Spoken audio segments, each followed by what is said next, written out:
사무엘상 강의 30번째, 30번째 시간입니다. 사무엘상 21장 1절에서 2절 말씀 같이 읽어보겠습니다. 다윗이 노베 가서 제사장 아히멜렉에게 이르니 아히멜렉이 떨며 다윗을 영접하여 그에게 이르되 어찌하여 내가 홀로 있고 함께 있는 자가 아무도 없느냐 하니 다윗이 제사장 아히멜렉에게 이르되 왕이 내게 이를 명령하고 이르시기를 내가 너를 보내는 것과 내가 내게 명령한 일은 아무것도 사람에게 알리지 말라 하시기로 내가 나의 소년들을 이러이러한 곳으로 오라고 말하였나이다. 우리는 지난 시간에 사무엘상 20장 말씀을 통해서 요나단과 다윗의 언약을 맺는 장면과 아울러 요나단의 일말의 기대와는 달리어 그의 아버지 사울이 얼마나 강팍하고 잔인한 사람이었는지를 확인하는 장면을 나누었습니다. 그렇습니다. 요나단은 아버지와 다윗 사이에서 매우 곤란한 처지에 있었을지도 모릅니다. 다윗의 편을 들자니 아버지가 걸리고 아버지의 편을 들자니 다윗이 걸리고, 그러나 요나단은 우리가 이미 앞서 본 것처럼 하나님을 경외하는 사람이었고요, 아울러서 다윗을 자신의 생명처럼 아끼던 자였죠. 결국 아버지의 본심을 알게 된 요나단은 이 사실을 다윗에게 알리게 됩니다. 물론 다윗도 충분히 예측 가능한 사실이었죠. 다윗은 사울의 신하이기도 했고 또한 사위이기도 했지만 더 이상 주저할 수만은 없었습니다. 지난번 다윗이 표현했던 것처럼 그와 죽음의 사이에는 한 걸음뿐이라고 고백한 것에서도 알 수 있죠. 다윗은 정말로 궁지에 몰리고 있고 또 몰린 상태에 있었습니다. 더 이상 사울의 주변을 맴돌다가는 어떻게 될지 모르는 상황이었던 거죠. 우리가 이전에 보았던 것처럼 다윗이 사울을 도망해서 사무엘 선지자에게 갔던 것처럼 오늘의 본문에서 다윗은 노비라는 지역에서 제사장을 만나게 됩니다. 제사장이 노베에 있었다는 것을 생각해 보면 여호와의 성막이 노베에 있었다는 것이잖아요. 왜냐하면 일찍이 기브아에 있었던 성막이 블레셋에 의해서 파괴됐기 때문에 노브로 옮겨진 것으로 보입니다. 이제 다윗도 가만히 있을 수만은 없습니다. 그야말로 자신의 살 길을 찾아서 나선 거죠. 그리고 그가 할 수 있는 일은 결국 하나님의 뜻을 묻는 것밖에는 없겠죠. 그렇기 때문에 그는 노베에서 제사장 아히멜렉을 찾고 분명히 자신을 향한 하나님의 뜻과 계획을 알고자 했을 겁니다. 아울러서 궁지에 몰린 상태에서 당장 먹고 지낼 양식도 필요했겠죠. 오늘 본문은요, 다윗을 영접한 제사장이 아히멜렉이 다윗에게 이렇게 묻습니다. 왜 혼자 왔냐고 궁금하게 여깁니다. 분명히 위대한 장수이고 아울러서 사울의 사위이기도 한데 매우 높은 위치에 있는 다윗이 아무와도 동행하지 않고 홀로 자신을 찾아온 것을 의아하게 여겼던 거죠. 다윗은 이렇게 말합니다. 제가 현대어 성경으로 한번 읽어드릴게요. 사무엘상 21장 2절인데요. 다윗이 대답했다. 임금님께서 제게 중요한 일을 맡기셨는데 아무에게도 알리지 말라고 하셨습니다. 그래서 부하들은 다른 곳에서 은밀히 만나기로 되어 있습니다. 다윗은 어쩔 수 없이 거짓말을 합니다. 분명히 자신이 사울 왕으로부터 쫓김받는 신세라고 말하면 아히멜렉도 입장이 난처해지잖아요. 돕기도 그렇고 안 돕기도 그렇고. 아울러서 자신을 도와주는 것에도 고민도 될 뿐더러 또 그가 위험할 수도 있겠죠.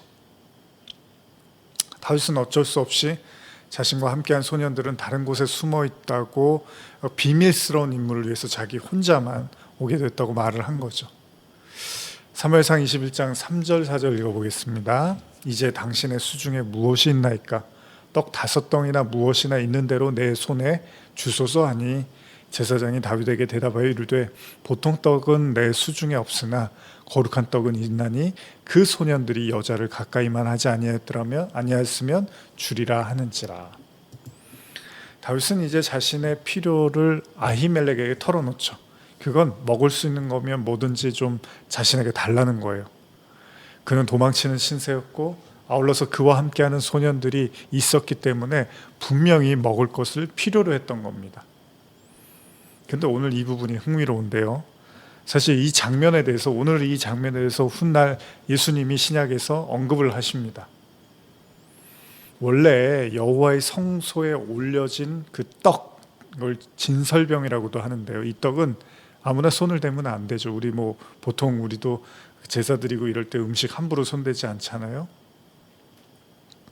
이 떡은 성소의 상에 올려지고 일주일에 한 번씩 교체는 됩니다. 이제 떡이 식거나 이제 굳어지니까요.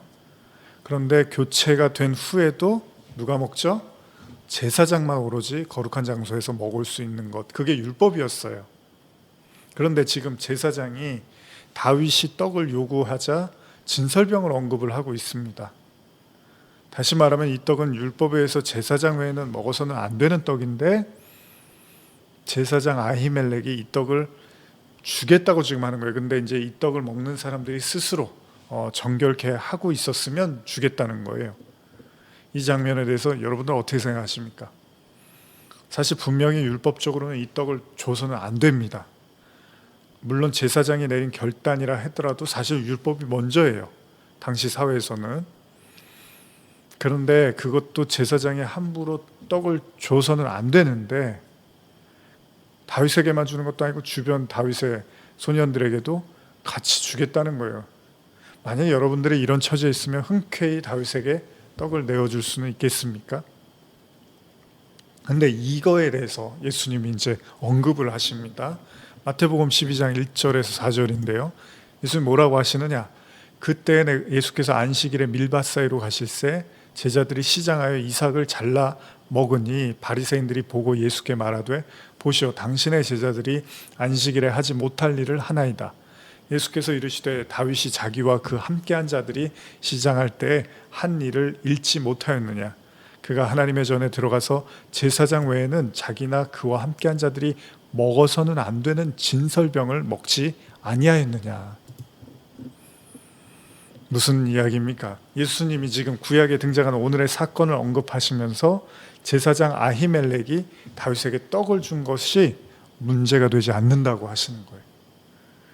그건 바로 바리새인들이 제자들이요 배가 고파서 이제 밀밭을 지나가는데 이삭을 잘라 먹었는데 이제 바리새인들이 안식일날 그런 거 했다고 그것도 일로 보는 거예요. 그래서 격분하고 있는 그 상황에서 예수님이 이 얘기를 하신 겁니다. 그러니까 오늘 본문에 등장하는 사건은 사실 그렇게 가볍게 볼 사안은 아니라는 거예요. 아히멜렉은 제사장으로서 지금 상당히 위험한 행동을 하고 있는 거고 이게 알려졌다가는 또 어떤 비난을 받을지도 모르는 거예요. 근데 아히멜렉이 이렇게 자연스럽게 다윗에게 진설병을 주려고 했던 건 또 다른 측면에서 보면 다윗이 사울의 사위이기도 했고 워낙 유명한 장수이기도 했으니까 어느 정도의 그 율법에 대한 융통성을 발휘했을 수도 있겠죠. 그렇다면 예수님이 구약의 이 본문을 언급하시면서 우리에게 무엇을 말씀하고 싶으신 건가? 사실 이 본문도 중요하지만 이제 이 본문에 대한 예수님의 언급이 중요한 거잖아요. 그래서 오늘은 그 예수님의 말씀을 중심으로 해서 좀 여러분과 나누려고 하는데 예수님이 언급하신 이 구약의 이 구절, 이 본문이 우리에게 주는 교훈이 무엇일까? 우리는 계속되는 예수님의 말씀을 들어볼 필요가 있습니다. 마태복음 15장 5절에서 8절 제가 읽어드릴게요. 또 안식일에 제자들이 성전 안에서 안식을 범하여도 죄가 없음을 너희가 율법에서 읽지 못하였느냐? 내가 너희에게 이르노니 성전보다 더 큰 이가 여기 있느니라. 나는 자비를 원하고 제사를 원하지 아니하노라 하신 뜻을 너희가 알았더라면 무죄한 자를 정죄하지 아니하였으리라. 인자는 안식일의 주인이니라 하시니라. 자, 예수님이 그 다윗의 떡 이야기를 하신 이후에 등장하는 이 구절들은요 안식일과 제사장과에 관련된 말씀을 하고 있는데 제사장들이 성전 안에서 안식을 범하여도 죄가 없음을 너희가 율법에서 읽지 못하느냐 이런 표현을 하세요. 이게 좀 애매하지 않습니까? 안식일에 제사장들이 성전 안에서 안식을 범하여도 죄가 없다? 말이 안 되잖아요. 제사장들은 더 율법을 잘 지켜야 되죠. 그것도 성전 안에서. 근데 이걸 현대어로 제가 읽어드리면 이게 무슨 의미냐면 12장 5절 마태복음 12장 5절 현대어로 읽어드리겠습니다. 또 모세 율법에 보면 비록 안식일이라도 성전 안에서 제사장들이 당번일 하는 것은 허용되어 있다 이런 의미예요. 그러니까 성전 안에서 막 잘못을 행해도 된다 이게 아니라 예수님의 표현은 단순히 제사장이 안식일에 성전에서 우리가 생각하는 어떤 죄를 범하는 그런 게 아니라 안식일임에도 불구하고 해야 되는 어떤 일들이 있다는 거예요. 성전 안에서. 그게 그 자체로는 안식을 범하는 죄처럼 보이지만 큰 의미에서는 성전을 위해서 하는 일이기 때문에 그걸 죄로 여기지 않겠다는 의미인 겁니다. 그러니까 우리가 아는 대로 더 중요한 상위의 것을 위해서 하위의 개념을 좀 어겼더라도 그것에 대한 죄를 묻지는 않겠다는 겁니다.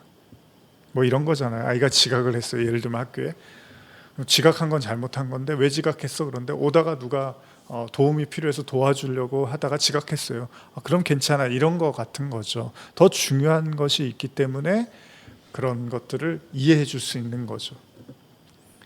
그렇습니다. 어찌 보면 당시에 바리새인들이 보았을 때는 이거 자체만으로도 또 문제를 삼고 경거망동하다고 말할 수도 있겠죠. 그리고 또 어떤 이들에게는 굉장히 새롭고 파격적인 발언으로 들릴 수도 있습니다.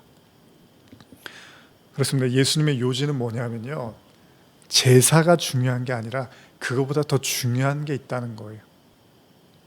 다시 한번 제가 예수님의 말씀을 현대어로 읽어드릴게요. 마태복음 12장 6절 7절인데요. 진정으로 말한다. 성전보다 더 위대한 이가 여기 있다.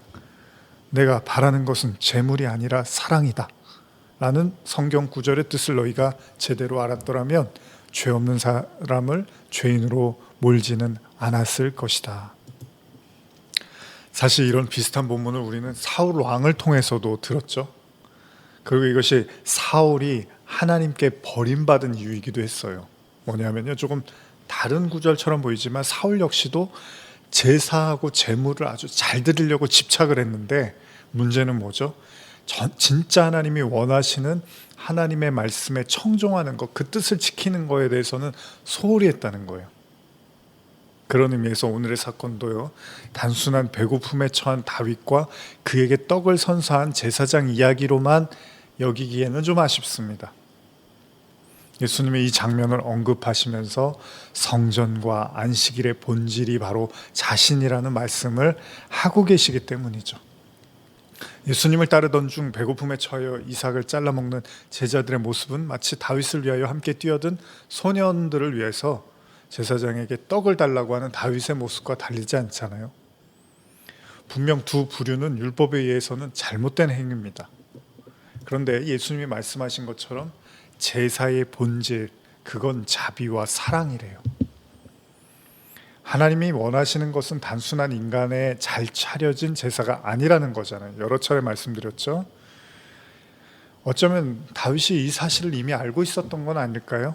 그렇기 때문에 그가 제사장 아히멜렉에게 감히 떡 5덩이를 달라고 말할 수 있었던 건 아닐까요?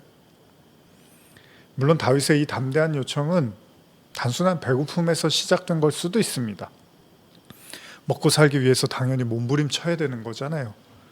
그리고 무엇보다도 어디로 가야 될지 모르는 위험한 처지에 놓인 그야말로 처량한 그 도망자 신세에서 감히 떡과 음식을 제사장에게 요구했을지도 모릅니다. 그런데 제사장이 이를 흔쾌히 받아들였다는 거예요. 사무엘상 21장 5절 6절 한번 읽어보겠습니다. 다윗이 제사장에게 대답하여 이르되 우리가 참으로 3일 동안이나 여자를 가까이 하지 아니하였나이다. 내가 떠난 길이 보통 여행이라도 소년들의 그릇이 성결하겠거늘 하물며 오늘 그들의 그릇이 성결하지 아니하겠나이까 하매 제사장이 그 거룩한 떡을 주었으니 거기는 진설병 곧 여호와 앞에서 물려낸 떡밖에 없었음이라. 이 떡은 더운 떡을 드리는 날에 물려낸 것이더라. 이렇게 다윗에게 호의를 베푼 제사장 아히멜렉은요, 안타깝게도 이 일 때문에 사울에게 죽임을 당하게 됩니다. 나중에요. 물론 이것이 다윗의 거짓말 때문이라고 말할 수도 있겠죠. 다윗이 거짓말했으니까 아히멜렉은 몰랐으니까 다윗에게 선처를 베풀었는지도 몰라요. 그럴 수도 있습니다. 그러나 만약 다윗이 진실을 말했다고 해서 제사장이 발뺌을 하고 다윗을 외면했을까? 뭐 그건 우리가 다 알 수는 없겠죠. 그런데 중요한 사실은 그가 제사법을 어겨서까지 다윗에게 호의를 베풀었다는 거예요. 심지어는 칼까지 선사를 합니다. 사무엘상 21장 8절에서 9절인데요. 다윗이 아히멜렉에게 이르되 여기 당신의 수중에 창이나 칼이 없나이까 왕의 일이 급함으로 내가 내 칼과 무기를 가지지 못하였나이다 하니 제사장이 이르되 내가 엘라 골짜기에서 죽인 블레셋 사람 골리앗의 칼이 보자기에 쌓여 에봇 뒤에 있으니 내가 그것을 가지려거든 가지라. 여기는 그것밖에 다른 것이 없느니라 하는지라. 다윗이 이르되 그 같은 것이 또 없나니 내게 주소서 하더라. 그의 죽음이 다윗의 거짓말 때문이었던 그렇지 않던 간에 그의 호의에 대해서요, 훗날 예수님은 언급하셨고 그것을 통해서 제사의 본질이 자비와 사랑이라는 걸 강조하셨습니다. 그렇습니다. 바리새인들은 날마다 예수가 어떤 죄를 범할지를 눈을 크게 부릅뜨고 찾아다녔습니다. 그래서 그가 안식일에 사람들의 병을 고쳐주는 것에 대해서 몹시 불쾌하게 여겼고 심지어는 예수님을 귀신 들린 자로 말하기도 했습니다. 왜냐하면 그들은 자신의 제사를 지키려는 데 목적이 있었기 때문이에요. 무슨 이야기냐면요, 율법에 의거해서 자신이 정성껏 준비한 제사와 제물만이 가장 선한 것이기 때문에 그것을 벗어나는 어떤 행위도 용납할 마음이 없었다는 거예요. 그래서 그들은 항상 스스로를 선하다고 여겼고 또한 타인들을 비난하면서 그들이 불경한 자라고 계속 폭로하려고 들었다는 겁니다. 가만히 생각해 보면요, 여러분, 사울이 왜 버림받았죠? 그는 자신의 완벽한 제사를 구현해내고 싶었습니다. 여기서 완벽한 제사라는 건 뭐죠? 하나님까지도 감동시킬 수 있는 그런 제사. 그런데 그의 제사는 실패로 돌아가고 오히려 하나님께 버림을 받습니다. 그러나 우리는 한 가지를 배웁니다. 그의 제사의 목적이 무엇이었는지는 알게 됩니다. 그가 그토록 열심히 제사를 드려서 하나님을 감동시키려고 했던 유일한 이유는 뭐죠? 이스라엘의 안녕이라든지 가족의 안녕, 단순히 이런 것만은 아니었습니다. 그걸 원했다면 사울이 다윗을 괴롭힐 이유가 없습니다. 다윗은 나라를 위해서 최선을 다하고 있었기 때문이죠. 그가 원했던 건 그냥 자신의 왕의 자리였습니다. 그리고 그것이 누군가에게 위협이 되자 가차없이 그는 칼을 휘두릅니다. 심지어 오늘 사건 때문에요, 이 성경 사무엘 한 장을 더 넘기면 22장에서는요 이제 드디어 사울이 하나님의 제사장들을 모조리 죽이는 그야말로 극악무도한 짓을 하고 맙니다. 그렇습니다. 하나님은 절대 속으시는 분이 아닙니다. 아무리 멋있고 대단하고 화려하고 정성이 담긴 제사라 하더라도요, 그 이유와 목적이 틀리면 하나님은 가차없이 그 제사를 거부하시고 심지어는 경멸하신다는 겁니다. 그래서 우리가 하는 말이 있잖아요. 하나님은 중심을 보신다고. 이미 앞서서도 말씀드렸지만 우리도 스스로에게 절대 속지 말아야 될 건요, 저와 여러분들의 신앙적 열심과 정성에 반드시 하나님이 동요하시는 건 아니라는 겁니다. 어쩌면 어떻게 제사를 드리는가, 즉 어떤 신앙 행위를 하는 것보다 더 중요한 사실은 저 여러분들의 신앙의 목적과 이유라는 거예요. 잘 생각해 보십시오. 이게 더 중요한 겁니다. 우리가 원하려는 것을 얻어내고자 하는 시도라면, 그것 때문에 제사 드리는 거면 그건 반드시 멈춰져야 될 제사입니다. 제사의 본질이 아니라는 거예요.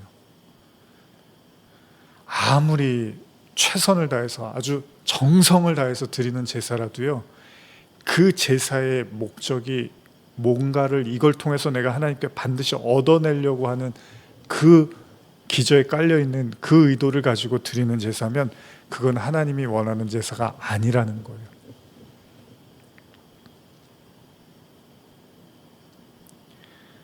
그럼 제사의 본질은 뭘까요? 물론 지금 이 순간에도 우리가 예배를 드리고 말씀을 들으면서 그래도 하나님께서 좀 내가 원하는 걸 주셨으면 좋겠다, 그런 마음이 어떻게 아예 없을 수가 있겠습니까? 근데 성경은 그건 본질은 아니라는 거예요. 그래요. 그런 마음이 있을 수 있어요. 그러나 하나님이 그 제사 때문에 거기에 동요하신다는 건 아니라는 겁니다. 하나님이 제사의 목적이 있다는 거예요. 우리의 제사의 목적이 하나님의 제사의 목적과 반드시 일치하지 않는다는 거예요. 그러니까 여러분들이 아무리 하나님을 감동시키는 그런 제사를 열심히 드린다 하더라도 그 목적이 하나님의 의도와 다르면 그 제사 때문에 하나님이 거기에 응답해 주시지는 않을 거라는 거예요. 더 큰 하나님의 뜻이 있기 때문에. 여러 차례 말씀드리지만 형통은 내가 원하는 대로 되는 게 형통이 아니라 하나님이 원하는 대로 나를 이끄시는 걸 형통이라고 하는 거예요. 그러면 제사의 본질이 무엇인가? 이걸 이제 말씀드리고 오늘 마무리를 하려고 하는데, 호세아 6장 3절에서 6절을 한번 읽어보겠습니다. 같이 읽어볼까요? 그러므로 우리가 여호와를 알자. 힘써 여호와를 알자. 그의 나타나심은 새벽 빛같이 어둠이 없나니 비와 같이 땅을 적시는 늦은 비와 같이 우리에게 임하시리라 하니라. 에브라임아, 내가 내게 어떻게 하랴? 유다야, 내가 내게 어떻게 하랴? 너희의 인애가 아침 구름이나 쉬 없어지는 이슬 같도다. 그러므로 내가 선지자들로 그들을 치고 내 입의 말로 그들을 죽였노니 내 심판은 빛처럼 나오느니라. 6절입니다. 제일 중요한 거예요. 나는 인애를 원하고 제사를 원하지 아니하며 번제보다 하나님을 아는 것을 원하노라.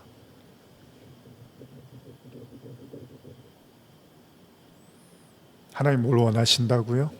현대어로 한 번 더 읽어드리겠습니다. 오 주님을 알자. 주님은 아는 일에 온 힘을 기울이자. 그러면 밤이 지나고 아침이 오듯이, 겨울이 지나면 마른 땅을 적시는 비가 오듯이 고난의 때가 지나고 여호와께서 오셔서 우리를 살려주실 것이다 하겠지만, 오 에브라임아, 내가 너를 어떻게 하면 좋으랴? 유다야, 내가 너를 어떻게 하면 좋으랴? 너희들의 진심은 아침 안개처럼 흩어지고 이른 아침에 이슬처럼 쉬 사라지고 있구나. 그러므로 나는 예언자들을 보내어 너희의 멸망을 알리고 내 입에서 나가는 말씀으로 너희를 죽이겠다고 경고하였다. 밤이 지나면 낮이 오듯이 나의 심판이 어김없이 너희에게 닥쳐 올 것이다. 그러면서 뭐라 하죠? 내가 바라는 것은 재물이 아니라 사랑이다. 재물을 바치기 전에 내 마음을 알아주는 것이다. 뭐를 드리는 것을 하나님이 원하시는 게 아니라 그 드리기 전에 하나님을 아는 거래요. 하나님의 마음을 아는 거래요. 하나님의 뜻을 아는 거래요. 아무리 많이 하나님께 드려도 하나님이 그걸로 감동하는 게 아니라 하나님의 마음을 여러분과 제가 알아갈 때, 그러니까 우리의 인생의 목적, 하나님이 우리에게 이 세상을 살게 하신 이유 딱 하나예요. 하나님이 누군지를 알라는 거예요. 하나님 계시지 이런 거 말고요. 하나님이 어떤 마음을 갖고 계시고 어떻게 세상을 다스리시고 우리를 향해서 어떤 뜻이 있고, 이걸 정말로 마음으로 가지라는 거예요. 분명히 오늘 말씀드립니다. 제사의 목적은 하나님을 아는 겁니다. 기도하시겠습니다. 하나님 아버지, 우리가 수없이 드리는 예배, 제사, 우리의 드림으로 말미암아 우리의 소원을 이루는 것이 아니라 그 수없이 많은 제사를, 예배를 통하여 하나님이 누구인지를 깨닫게 하여 주시옵소서. 예수님의 이름으로 기도드립니다. 아멘.